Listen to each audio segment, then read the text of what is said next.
looking for various collaborations as far as Ayurvedic science is concerned, because various evidence-based research were being conducted even during the COVID pandemic time as well, as to how Ayurvedic science or Ayurveda has played an important role in preventing also various diseases. So as far as prevention of disease is concerned, Ayurvedic science has also played an important role. We have seen that when various Ayurvedic things like ashwagandha, be it the immunity. Rajasthan का जो infrastructure है वो सबसे मजबूत structure है देश के अंदर। इसे मैं चाहूँगा इस मौके पर एक निवेदन करना चाहूँगा, प्रधानमंत्री जी स्वयं मौजूद हैं, कि राजस्थान को राष्ट्रीय आयुष मिशन अंतर्गत विशेष दर्जा दिया जाए, क्योंकि यहाँ पर आयुष का सबसे बड़ा आधारभूत ढांचा है। 5000 से ज़्यादा तो आयुष चिकित्सा केंद्र संचालित है और सभी ढंग से हम देखें तो यहाँ पर कोई कमी नहीं है। तो ये राष्ट्रीय आयुष मिशन का दर्जा मिलेगा तो ये आज का जो ये डीम्ड यूनिवर्सिटी का फैसला है और मजबूती के साथ इसको आगे बढ़ा पाएंगे। इसके अलावा मैं 2-3 सुझाव देकर अपनी बात समाप्त करूंगा क्योंकि समय बहुत कम है। ड्रग व कॉस्मेटिक एक्ट 40 का जो है उसको संशोधन कर आयुर्वेद स्टोर संचालन में फार्मासिस्ट की अनिवार्यता की जाए। योग व प्राकृतिक चिकित्सा परिषद को वैधानिक दर्जा देने के लिए केंद्रीय योग एवं प्राकृतिक चिकित्सा परिषद का गठन हो। ड्रग एवं मैजिक रेमेडीज एक्ट 1954 में बदलाव कर जिला स्तर पर भी प्राधिकृत अधिकारी का प्रावधान की अनिवार्यता की जाए। केंद्रीय आयुष नर्सिंग परिषद की स्थापना की जाए और साथ में कोई जमाने में नाड़ी वेद का बहुत बड़ा महत्व था, नाड़ी विज्ञान का आधिकारिक प्रसार किया जाए, क्योंकि राजस्थान इसका बड़ा केंद्र रहा है, वो स्थिति नहीं रही है। और अंत में मैं कहना चाहूंगा आयुर्वेद चिकित्सा केंद्र को वेलनेस सेंटर के रूप में स्थापना की जाए, क्योंकि प्रधानमंत्री स्वयं भी रुचि देते हैं योग के अंदर भी, आयुष के अंदर भी। तो मुझे विश्वास है कि आने वाले वक्त के अंदर आयुष मंत्रालय और अधिक प्रभावी तरीके से इस मंत्रालय के अंदर जो भी आयुर्वेद हो, होम्योपैथी हो, यूनानी हो, सभी तरह के जो सेक्टर है उसको मजबूत करने में राजस्थान में भी वो सहयोग करेंगे। और राजस्थान का मैंने कहा कि 175 साल पहले अगर स्थापना हुई हो राष्ट्रीय आयुर्वेद संस्थान जो आज जिस रूप में है, तो 175 साल का सफर बहुत लंबा सफर होता है। और राजस्थान में हमेशा इसीलिए संस्कृत को भी और आयुर्वेद को भी प्रोत्साहन मिलता रहा है, आगे मिलता रहेगा। इन्हीं शब्दों के साथ मैं अपनी बात समाप्त करता हूं। धन्यवाद। जय हिंद।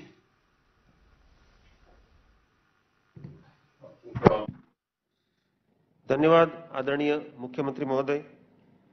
यह भी हमारा सौभाग्य है कि इस अवसर पर गुजरात के माननीय मुख्यमंत्री श्री विजय रूपाणी जी उपस्थित हैं। मैं इस अवसर पर अपने विचार व्यक्त करने के लिए आपको आमंत्रित करता हूं।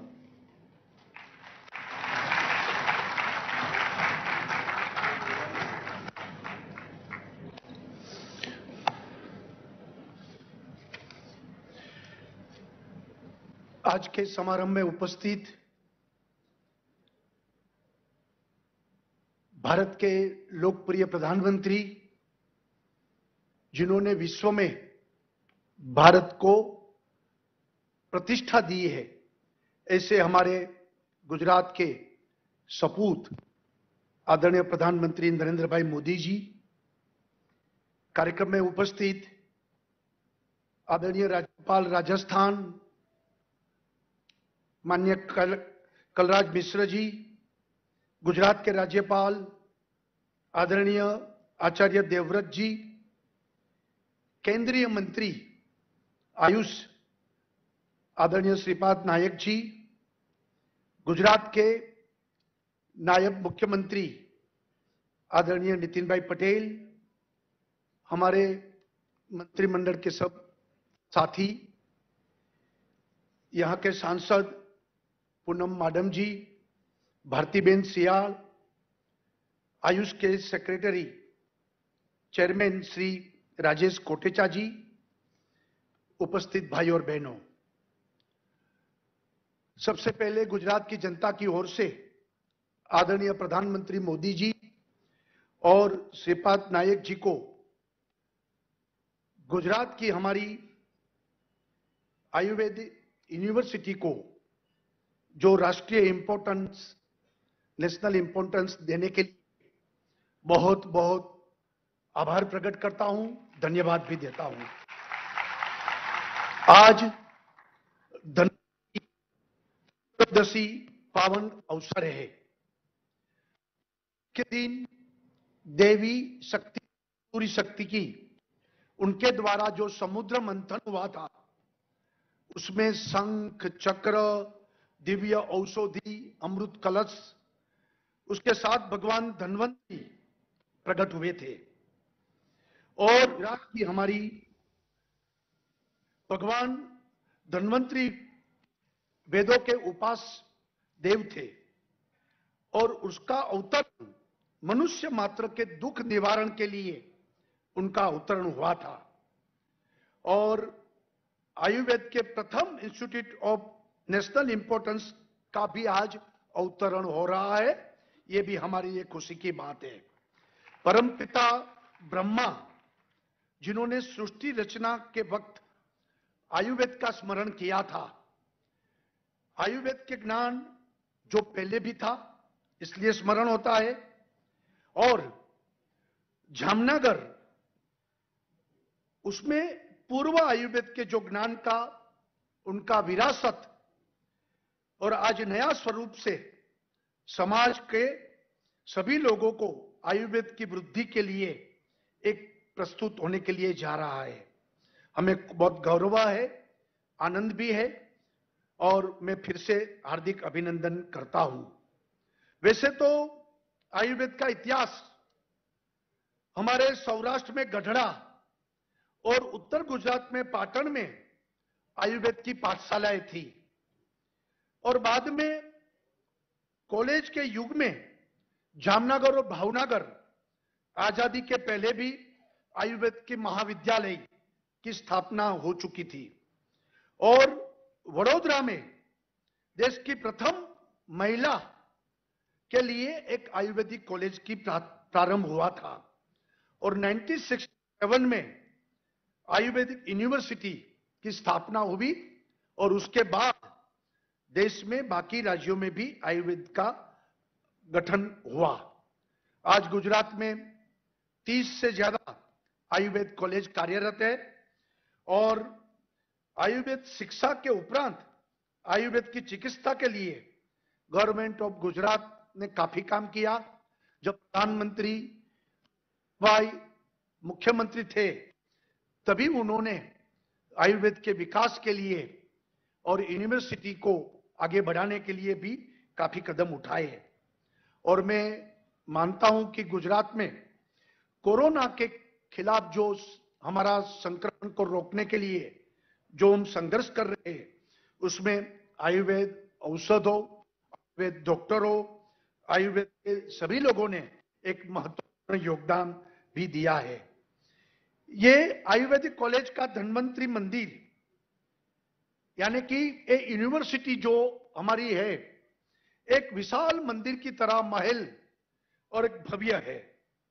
और यहां प्रथम संशोधन केंद्र भी यहां से शुरू हुआ है और देश के आयुर्वेद क्षेत्र में प्रथम इंस्टीट्यूट ऑफ नेशनल इंपॉर्टेंस के स्वरूप में मात्र जामनगर के लिए नहीं लेकिन पूरे गुजरात के लिए एक आनंद और गौरव की बात है। और राष्ट्रीय स्तर पर ये एक इंपॉर्टेंट स्वास्थ्य संस्था जो राज्य की भूमि पर हमारे यहां हमें प्राप्त हुई है, तो स्वाभाविक इनका अधिकतम लाभ काफी मिलने वाला है।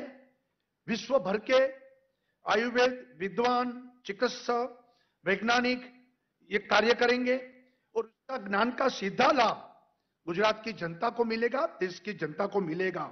और इस जामनगर के आयुर्वेद परिसर में हमारे चारों संस्था आज एक छत्र के नीचे आ गई है और आयुर्वेद क्षेत्र को आयुर्वेद चिकित्सा जगत में एक डीम्ड यूनिवर्सिटी के नाते हम आगे बढ़ेंगे।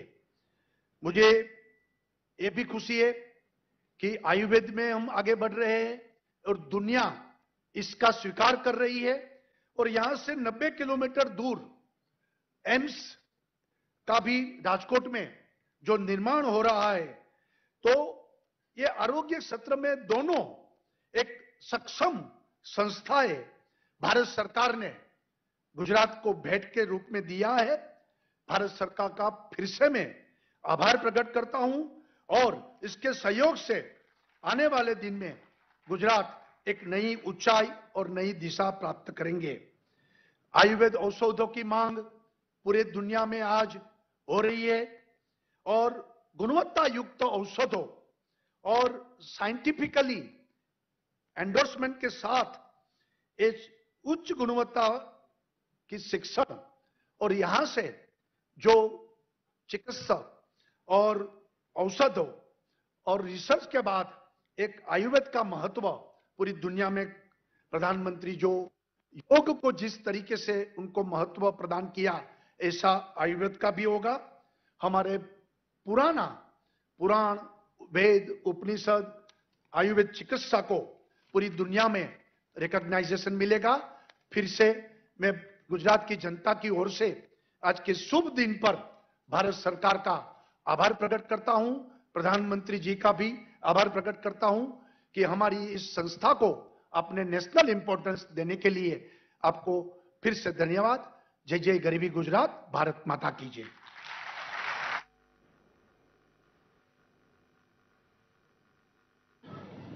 धन्यवाद आदरणीय मुख्यमंत्री जी।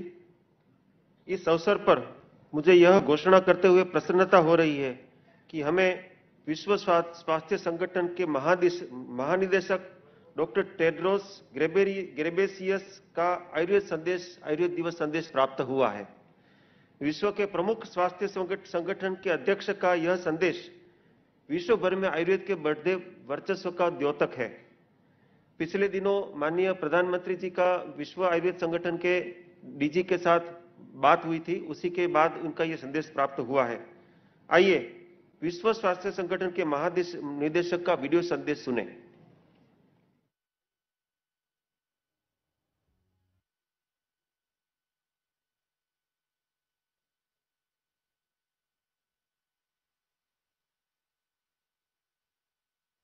Your Excellency Prime Minister Narendra Modi, Excellencies, dear colleagues and friends, Namaste.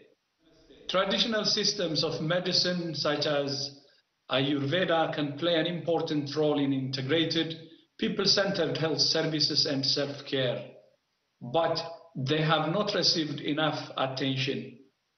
In a WHO report last year, 170 countries reported the use of traditional and complementary medicine, including Ayurveda. Earlier this week, I had the great honor of speaking with His Excellency, Prime Minister Modi. I welcome the Prime Minister's strong commitment to universal health coverage through the Ayushman Bharat initiative and the use of evidence-based traditional and complementary medicine supported by the Ministry of Ayush. I'm pleased to announce that we have agreed to open a WHO Global Center on Traditional Medicine in India to strengthen the evidence, research, training, and awareness of traditional and complementary medicine. This new center will support WHO's effort to implement the WHO Traditional Medicine Strategy 2014 to 2023. Which aims to support countries in developing policies and action plans to strengthen the role of traditional medicine as part of their journey to universal health coverage and a healthier, safer, fairer world. Finally, I wish you a very happy Diwali. I thank you.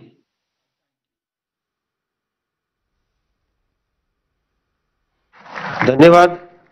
WHO DG ने जो घोषणा करी विशेष रूप से global centre of traditional medicine in India, ये बहुत बड़ा landmark है, उसके लिए WHO का खूब खूब धन्यवाद। अब मैं माननीय प्रधानमंत्री जी को आयुर्वेद शिक्षण एवं अनुसंधान संस्थान institute of teaching and research इन आयुर्वेद जामनगर को राष्ट्रीय महत्व के संस्थान के रूप में राष्ट्र को समर्पित करने के लिए आमंत्रित करता हूं।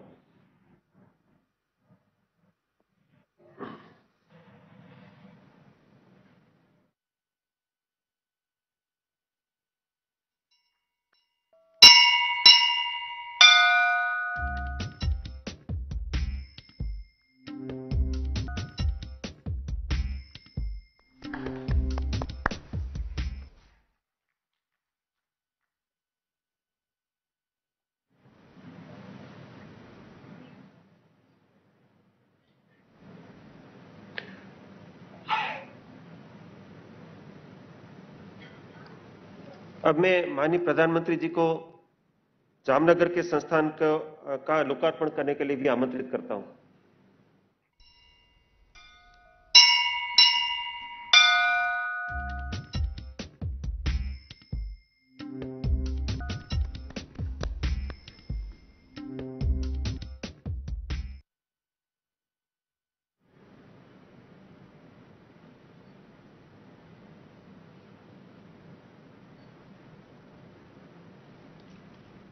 धन्यवाद माननीय प्रधानमंत्री जी। मैं अब माननीय प्रधानमंत्री जी को अपने संबोधन के लिए आमंत्रित करता हूं। केंद्रीय मंत्रिमंडल के मेरे सहयोगी श्रीमान श्रीपाद नाइक जी,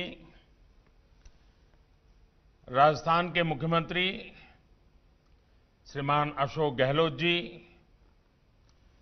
गुजरात के मुख्यमंत्री श्रीमान विजय भाई रूपाणी जी, राजस्थान के गवर्नर श्रीमान कलराज जी,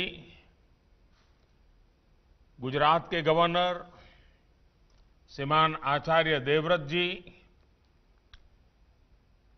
अन्य सभी मंत्रीगण, सांसदगण, विधायकगण, आयुर्वेद से जुड़े सभी विद्वानजन, देवी और सज्जनों, आप सभी को धनतेरस, भगवान धन्वंतरि की जयंती की बहुत बहुत शुभकामनाएं। धन्वंतरि जी ने आरोग्य के देवता माने जाते हैं और आयुर्वेद की रचना भी उनके आशीर्वाद से हुई है। आज के इस पावन दिन आयुर्वेद दिवस पर भगवान धन्वंतरि से पूरी मानव जाति की प्रार्थना है कि वो भारत समेत पूरी दुनिया को आरोग्य का आशीष दें। साथियों, इस बार का आयुर्वेद दिवस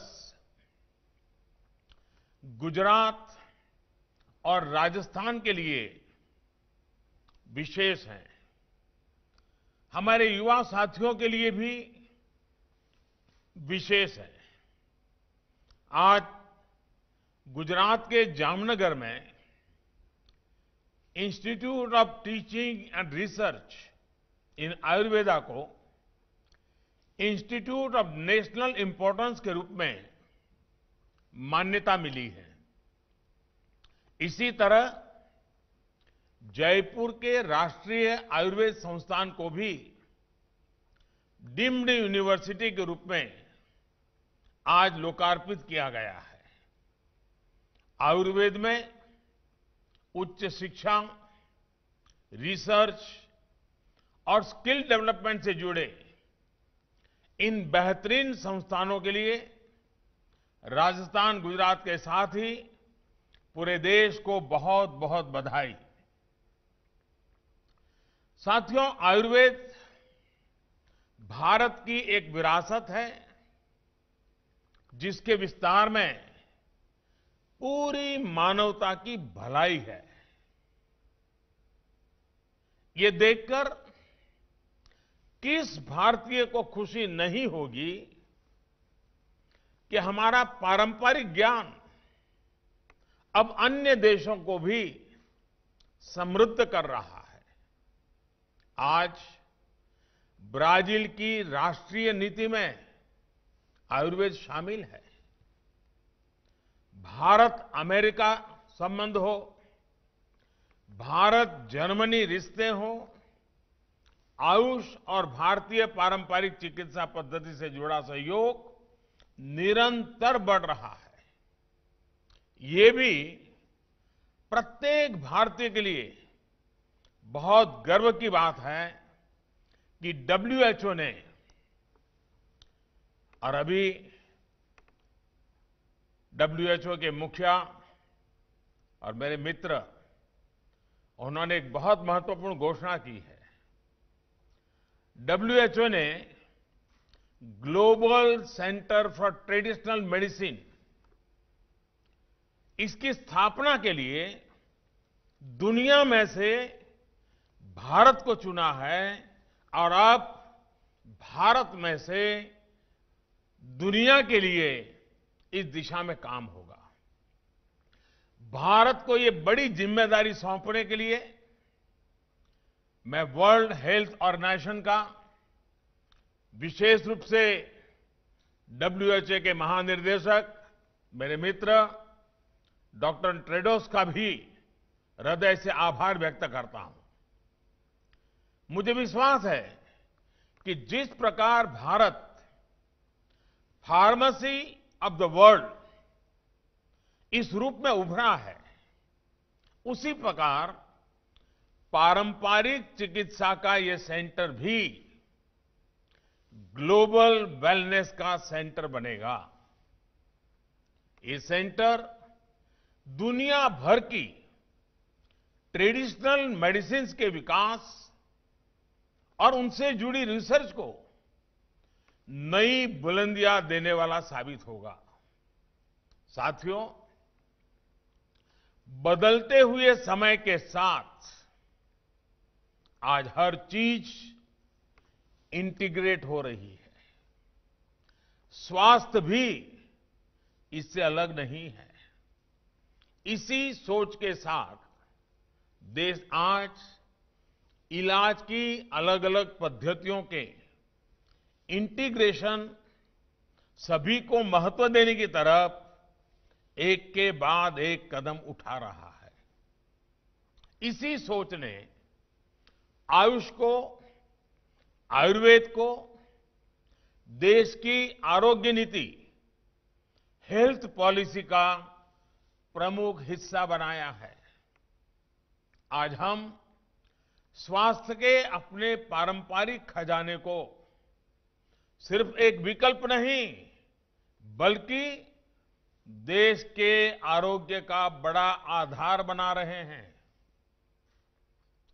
साथियों, ये हमेशा से एक स्थापित सत्य रहा है कि भारत के पास आरोग्य से जुड़ी कितनी बड़ी विरासत है, लेकिन ये भी उतना ही सही है कि ये ज्ञान ज्यादातर किताबों में, शास्त्रों में रहा है और थोड़ा बहुत दादी नानी के नुस्खों में रहा है। इस ज्ञान को आधुनिक आवश्यकताओं के अनुसार विकसित किया जाना ये बहुत आवश्यक है। इसलिए देश में अब पहली बार हमारे पुरातन चिकित्सा वाला ज्ञान जो है, उस ज्ञान विज्ञान को 21वीं सदी के आधुनिक विज्ञान से मिली जानकारी के साथ भी उसको जोड़ा जा रहा है, इंटीग्रेट किया जा रहा है, नई रिसर्च की जा रही है। 3 साल पहले ही हमारे यहां अखिल भारतीय आयुर्वेदिक संस्थान की स्थापना की गई है। लेह में सोवा रिगपा से जुड़ी रिसर्च और दूसरे अध्ययन के लिए राष्ट्रीय सोवा रिगपा संस्थान विकसित करने का काम जारी है। आज गुजरात और राजस्थान के जिन 2 संस्थानों को अपग्रेड किया गया है, वो भी इसी सिलसिले का विस्तार है। भाइयों और बहनों, कहते हैं जब कद बढ़ता है तो दायित्व भी बढ़ता है। आज जब इन दो महत्वपूर्ण संस्थानों का कद बढ़ा है तो मेरा एक आग्रह भी है। देश के प्रीमियम आयुर्वेदिक संस्थान होने के कारण अब आप और आप सब पर ऐसे पाठ्यक्रम तैयार करने की जिम्मेदारी है जो इंटरनेशनल प्रैक्टिसेस के अनुकूल और वैज्ञानिक मानकों के अनुरूप हो। मैं शिक्षा मंत्रालय और यूजीसी को भी आग्रह से कहूंगा कि आयुर्भौतिकी और आयुर्रसायन शास्त्र जैसे विषयों को लेकर नई संभावनाओं के साथ काम किया जाए। इससे रिसर्च को ज्यादा से ज्यादा बढ़ावा देने के लिए इंटीग्रेटेड डॉक्टरल और पोस्ट डॉक्टरल करिकुलम बनाने के लिए काम किया जा सकता है। आज मेरा देश के प्राइवेट सेक्टर, हमारे स्टार्टअप से, उनसे भी एक विशेष आग्रह है। देश के प्राइवेट सेक्टर नए स्टार्टअप्स को आयुर्वेद की ग्लोबल डिमांड को स्टडी करना चाहिए और इस सेक्टर में होने वाली ग्रोथ में अपनी हिस्सेदारी सुनिश्चित करनी चाहिए। आयुर्वेद की लोकल शक्ति के लिए आपको दुनिया भर में वोकल होना है।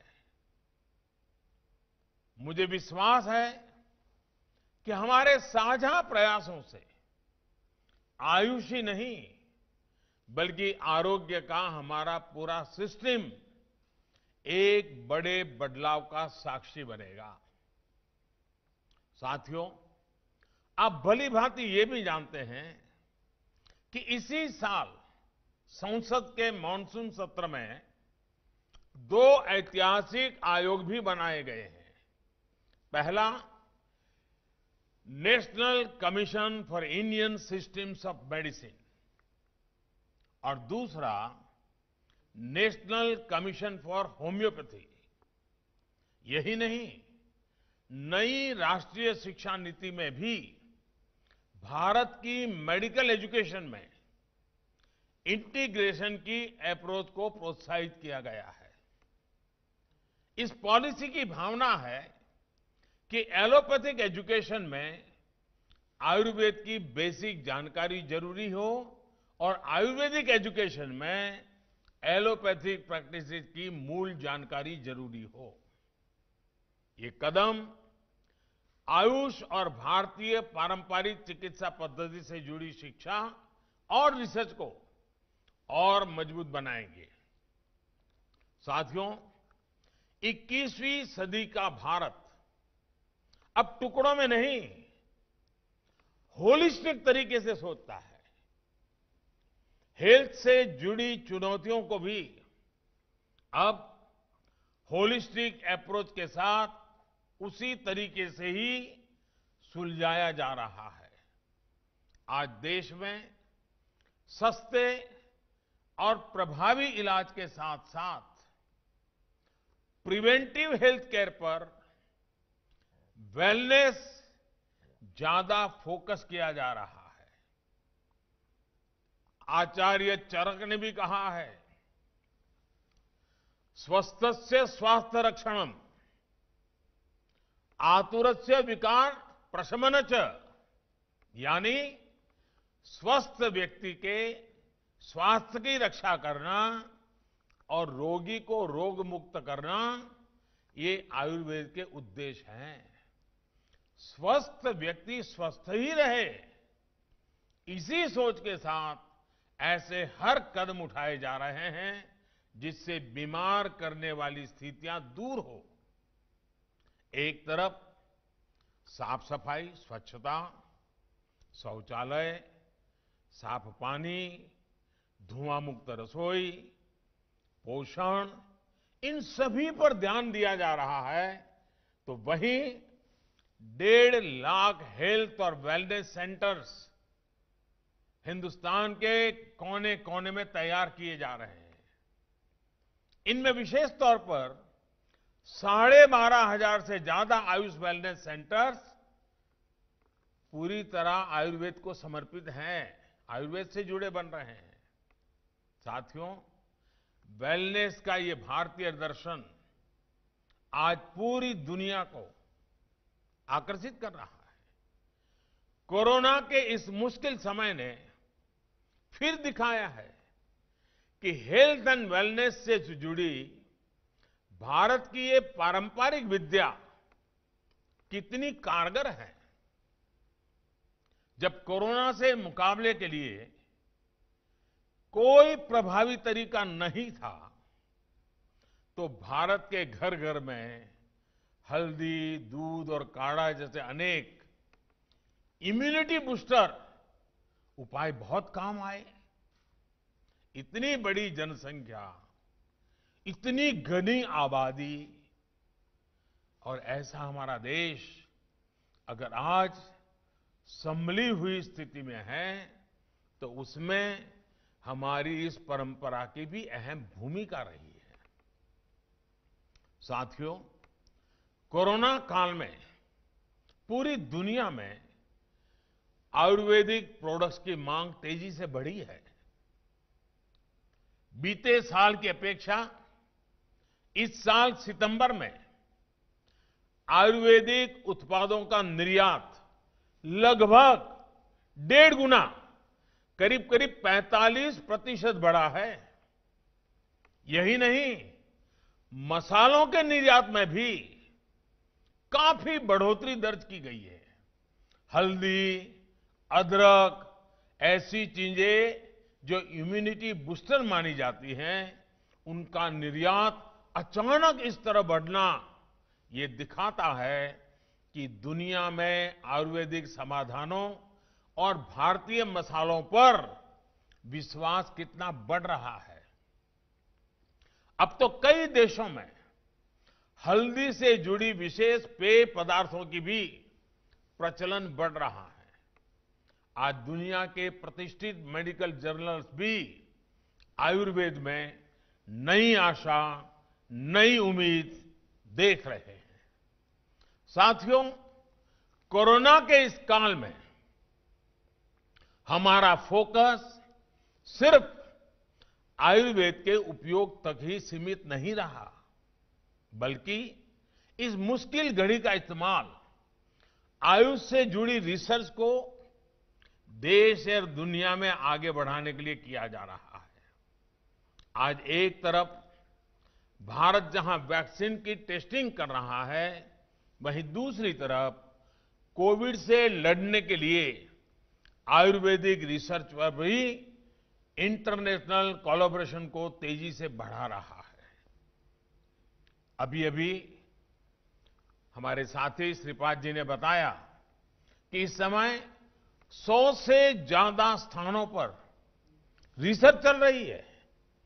यहां दिल्ली में ही अखिल भारतीय आयुर्वेद संस्थान ने, जैसा अभी आपको विस्तार से बताया गया, दिल्ली पुलिस के 80,000 जवानों पर इम्यूनिटी से जुड़े रिसर्च की है। ये दुनिया की सबसे बड़ी ग्रुप स्टडी हो सकती है। इसके भी उत्साहजनक परिणाम देखने को मिले हैं। आने वाले दिनों में कुछ और अंतर्राष्ट्रीय परीक्षण भी शुरू किए जाने हैं। साथियों, आज हम आयुर्वेदिक दवाओं, जड़ी बूटियों के साथ साथ इम्यूनिटी को बढ़ाने वाले न्यूट्रिशियस फूड पर भी विशेष बल दे रहे हैं। मोटे अनाज यानी मिलेट्स का उत्पादन बढ़ाने के लिए आज किसानों को प्रोत्साहित किया जा रहा है। यही नहीं, गंगा जी के किनारे और हिमालयी क्षेत्रों में ऑर्गेनिक उत्पादों को बढ़ावा दिया जा रहा है। आयुर्वेद से जुड़े हुए पेड़ पौधे लगाने पर बल दिया जा रहा है। कोशिश ये है कि दुनिया की वेलनेस में भारत ज्यादा से ज्यादा कंट्रीब्यूट करे, हमारा एक्सपोर्ट भी बढ़े और हमारे किसानों की आय में भी बढ़ोतरी हो।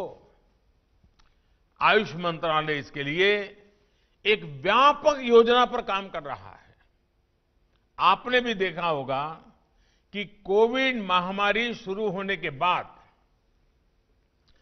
आयुर्वेदिक जड़ी बूटियां जैसे अश्वगंधा, गिलोय, तुलसी आदि की कीमतें इसलिए बढ़ी क्योंकि मांग बढ़ी, लोगों का विश्वास बढ़ा।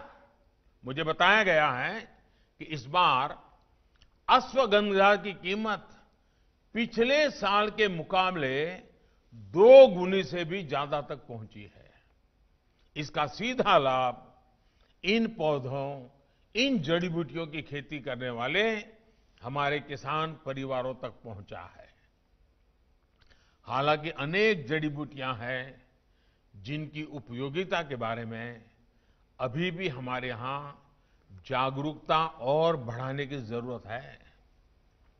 ऐसे लगभग 50 औषधीय पौधे हैं जिनकी सब्जियां और सलाद के रूप में खूब उपयोगिता है।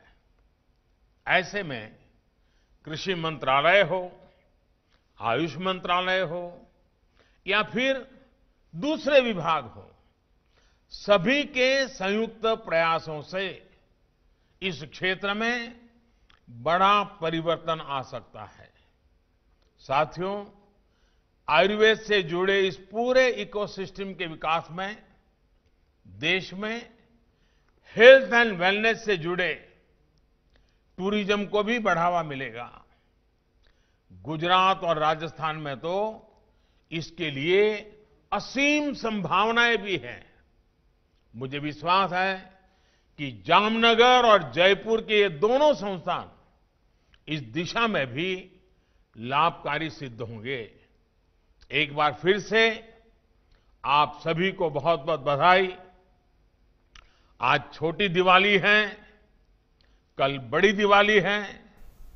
आपको, आपके परिवार को भी मेरी तरफ से इस दीपावली के पावन पर्व की अनेक अनेक शुभकामनाएं हैं। बहुत बहुत धन्यवाद।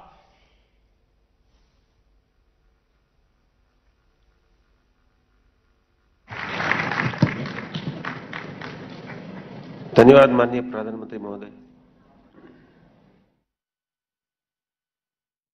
Welcome back to the studios. That was a live telecast of Prime Minister Narendra Modi dedicating to the nation 2 premier Ayurveda institutions on 5th Ayurveda Day today. These are the Institute of Teaching and Research in Ayurveda, ITRA Jamnagar, and the National Institute of Ayurveda, NIA in Jaipur. The ITRA Jamnagar is poised to emerge as a world-class healthcare institution. Both the institutes are premier institutions of Ayurveda in the country and are expected to play global leadership roles in the growth and development of Ayurveda in the 21st century. The dedication of these institutes to the nation is a historic step, not just in the modernization of Ayurveda education, but in the evolution of traditional medicine itself. This will provide them the autonomy to upgrade the standard of Ayurveda education and frame various courses as per emerging national and international demand.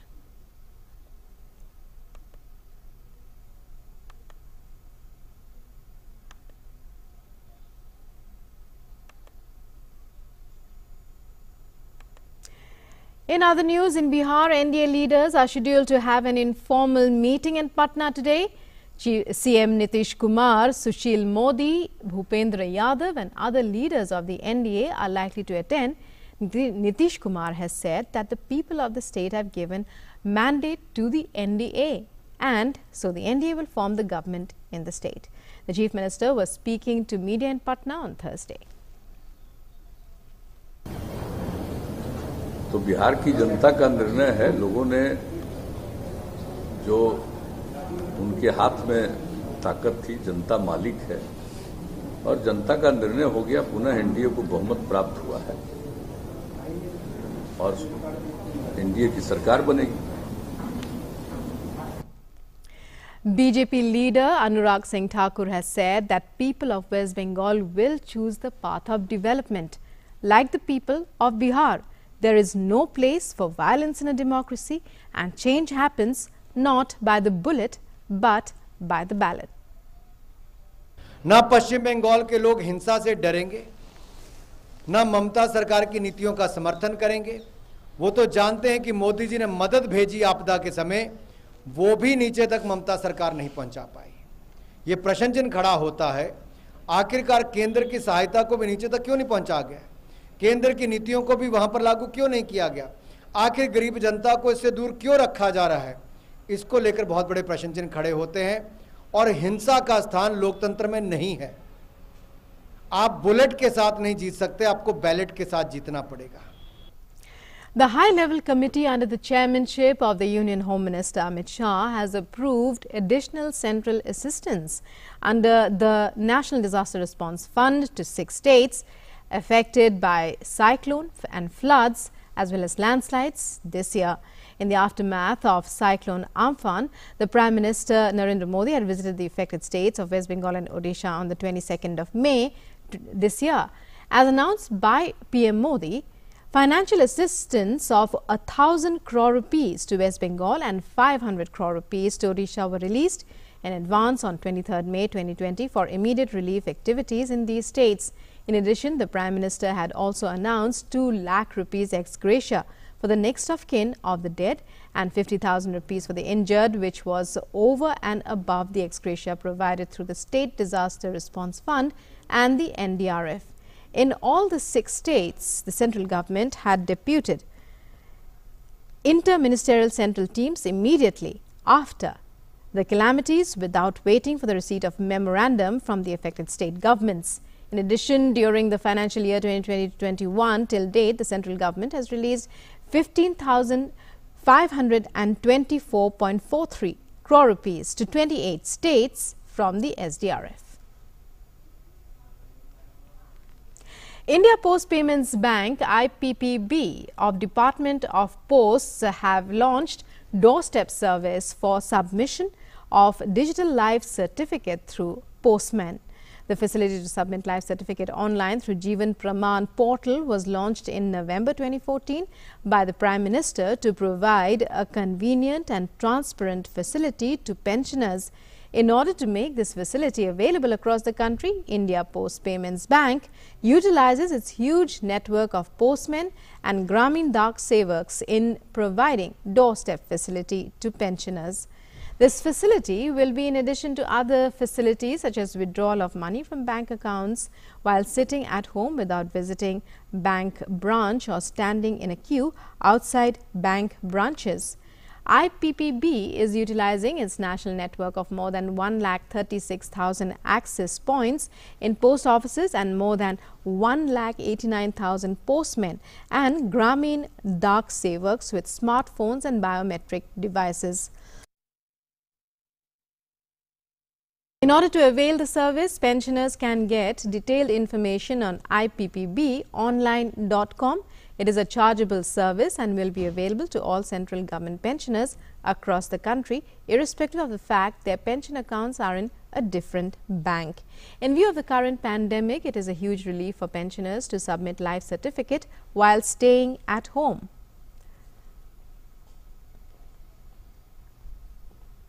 Bollywood actor Arjun Rampal has been asked to appear before the NCB today.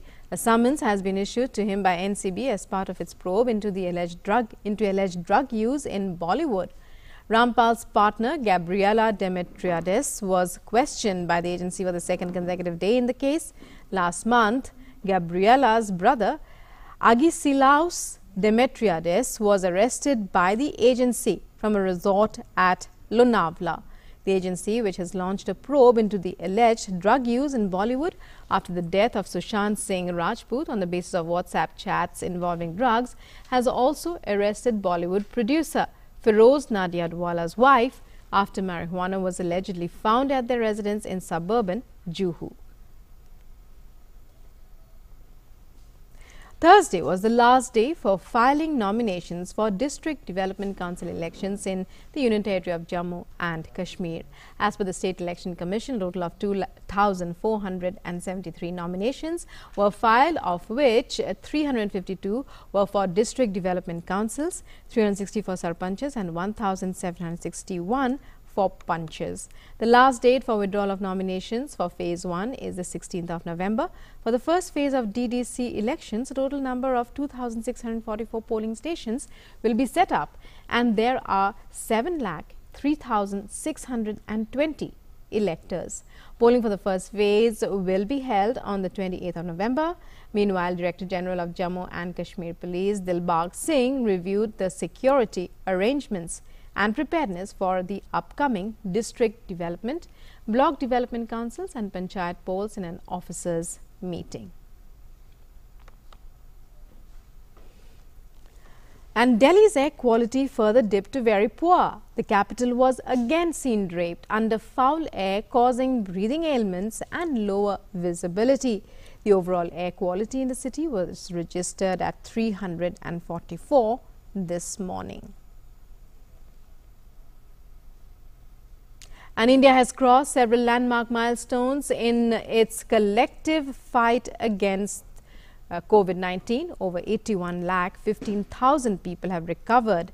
So far, in the past 24 hours, more than 49,000 people recovered.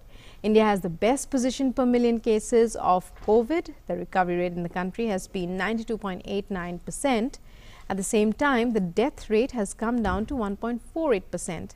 The trend of daily low cases has been made possible by an exponential increase in the testing infrastructure.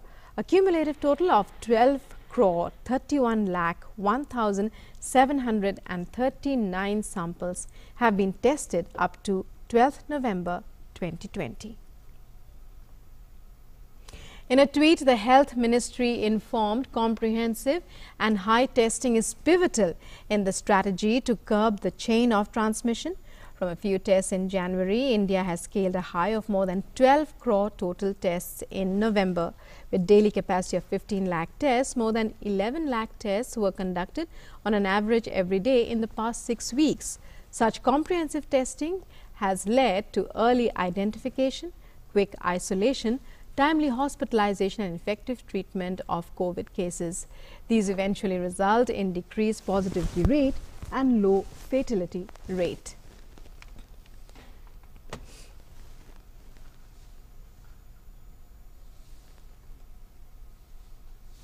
And as we told you a short while back, Prime Minister Narendra Modi dedicated 2 Ayurveda institutions to the nation on 5th Ayurveda Day today. Let's listen in to what the PM said on the occasion. देश में अब पहली बार हमारे पुरातन चिकित्सा वाला ज्ञान जो है, उस ज्ञान विज्ञान को 21वीं सदी के आधुनिक विज्ञान से मिली जानकारी के साथ भी उसको जोड़ा जा रहा है, इंटीग्रेट किया जा रहा है, नई रिसर्च की जा रही है। 3 साल पहले ही हमारे यहां अखिल भारतीय आयुर्वेदिक संस्थान की स्थापना की गई है। लेह में सोवा रिगपा से जुड़ी रिसर्च और दूसरे अध्ययन के लिए राष्ट्रीय सोवा रिगपा संस्थान विकसित करने का काम जारी है। आज गुजरात और राजस्थान के जिन 2 संस्थानों को अपग्रेड किया गया है, वो भी इसी सिलसिले का विस्तार है। साथियों, आयुर्वेद भारत की एक विरासत है, जिसके विस्तार में पूरी मानवता की भलाई है। आज ब्राजील की राष्ट्रीय नीति में आयुर्वेद शामिल है। भारत अमेरिका संबंध हो, भारत जर्मनी रिश्ते हो, आयुष और भारतीय पारंपरिक चिकित्सा पद्धति से जुड़ा सहयोग निरंतर बढ़ रहा है। WHO ने global centre for traditional medicine